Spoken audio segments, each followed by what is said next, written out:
Hey, Jay Chaplin here, coming back to you. Quick little snippet because this is breaking news, though it really shouldn't be.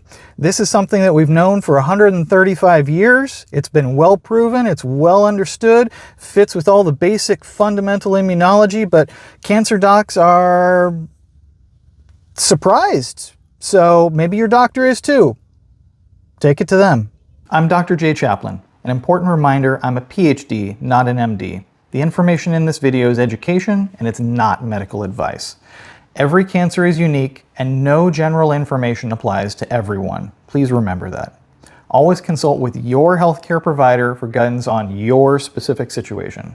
Okay, so here's the deal. European Society for Medical Oncology is having their conference right now. This is something that was presented in an abstract yesterday being October 19th, 2025. There is this breaking news that if you take an unrelated vaccine, in this case COVID vaccines, when you're taking immune checkpoint inhibitors like keytruda, drugs that take the brakes off your immune system, that you get better responses. Ooh, who knew? Should have been everybody. Let's take a step back. Immune checkpoint inhibitors, I've talked about those before. These are drugs like keytruda. These are drugs that take the brakes off of your immune system. And to be honest and completely transparent, there are many different kinds of brakes on your immune system. One of them are PD-1, PD-L1. There are a number of other ones. Keytruda blocks that and keeps tumors from actually causing your immune system cells to die off when they try and get rid of the cancer.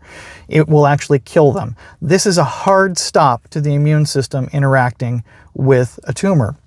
And so this is sort of like an emergency brake. And so giving keytruda releases the emergency brake and it lets your immune system attack the cancer. Okay, fantastic.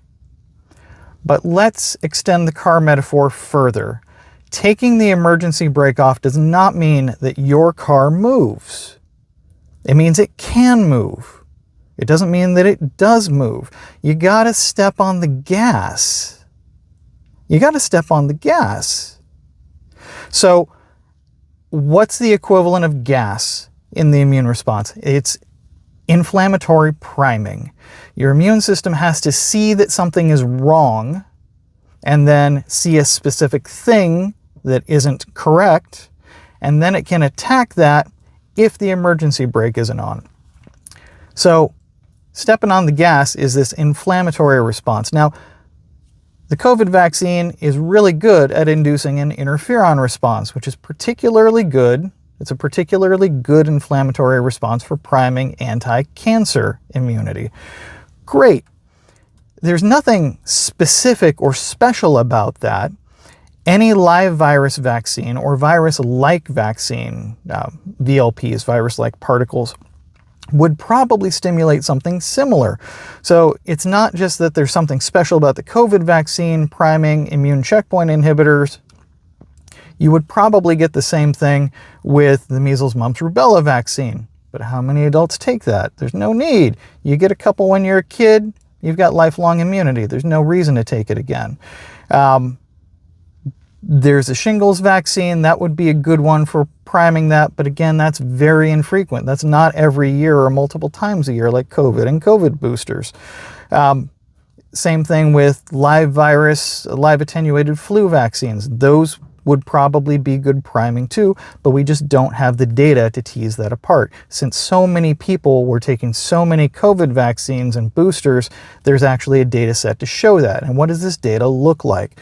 The data looks like, and you'll see that here, the data looks like that for non-small cell lung cancer, if you had a COVID vaccine within 100 days of starting your immune checkpoint inhibition treatment, you had a 49% reduced chance of mortality. 49% better survival rate if you had an unrelated vaccine when you started immune checkpoint inhibition. Even better, if you had metastatic melanoma, your odds of survival improved 66%. That's a 2/3 increase in your survival rate just for having a vaccine at the same time that you started immune checkpoint inhibition.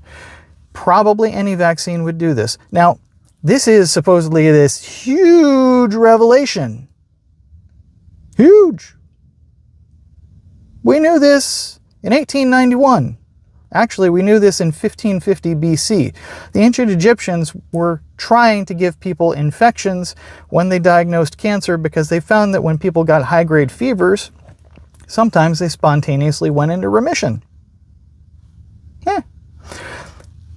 William Coley tried this in 1891, and he did not have the best experimental methods, but his results were actually really, really good considering what he was working with at the time. He was using first live and then killed bacteria. He would kill bacteria so that people couldn't get an infection from the bacteria. He would administer it, he would cause high fevers, and then a fraction of the folks had full remissions. We've known this for 134 years, that if you step on the gas with your immune system, even if it's something completely unrelated, that it can trick your immune system into now recognizing the cancer and dealing with it effectively. But apparently, we had to discover it all over again. Talk to your doctor. Look, you may not even have to talk to your doctor. It's a separate thing. If you're about to go on to checkpoint inhibitor therapy, PD-1, PD-L1, ctla4, any of the others that go along with that, think about getting a vaccine near the same time that you start. Ideally right before you start, or maybe right after. If it doesn't fit for you to do a COVID booster, get a shingles vaccine. Get something. Find a way to prime your immune system when you start checkpoint inhibition. All right. So, beyond these videos, if you need more personalized guidance or a deeper dive into specific treatments to have your treatment be as effective as possible, I offer one-on-one sessions and medical advocacy.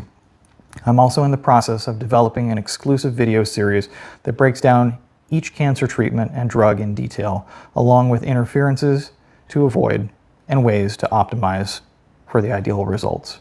You can find information on both of these resources on our website, which is linked down below. Again, if you found this video informative, please give it a thumbs up, click the notification bell, and subscribe to our channel for more science-based cancer insights.